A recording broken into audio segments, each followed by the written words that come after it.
Salut à tous, c'est Frédéric Delavier. Ce soir, je voulais vous faire une petite vidéo philosophique pour vous parler de la pitié. Pour cela, je vous ai écrit deux petits textes qui, je l'espère, vous permettront de mieux comprendre le monde et la pitié. Le premier petit texte s'appelle « Pitié ». La pitié est souvent égoïste et rassurante. J'ai pitié de mon ennemi vaincu, espérant que l'ennemi aura aussi pitié de moi. Je donne la pièce au clochard par pitié, ce qui me donne une impression d'être meilleur que je ne suis, en me faisant oublier la majorité de mes comportements médiocres que la vie m'impose, tout en me rassurant d'être dans une situation moins pitoyable que l'homme qui me fait pitié.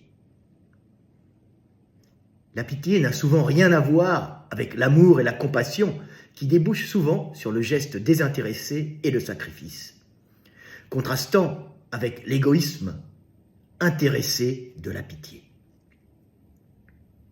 Ainsi, comme dirait le sage, pour avoir de la pitié, il faut être en position de force, avoir de la pitié avec les faibles et inspirer la pitié aux forts pour pouvoir survivre. Tel est l'homme. Le second petit texte s'appelle « La femme et la pitié ». Les femmes ne connaissent que rarement la pitié.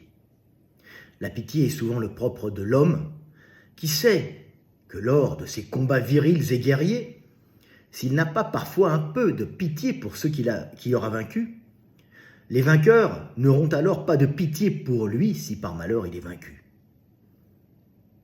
La femme, de son côté, est souvent sans pitié, car c'est une notion qui ne fait pas partie de son univers féminin, fait d'intérêt, de séduction, d'aide aux plus faibles et d'amour inconditionnel pour ses enfants. Elle ne combat pas comme les hommes, elle donne tout simplement la vie. N'espérant aucune pitié, elle veut juste être aimée et prise pour donner la vie, et est alors éloignée de la notion guerrière de pitié, car cela n'aura pour elle aucune utilité future pour sa survie. Voilà, petit texte pour vous parler de la pitié et pour vous faire comprendre ce qu'elle est et que la pitié en général, n'est pas quelque chose de grandiose et est plutôt souvent quelque chose d'intéressé. C'était Fred Delavier, je vous aime, et paix sur terre mes frères et sœurs. Aimez-vous les uns les autres.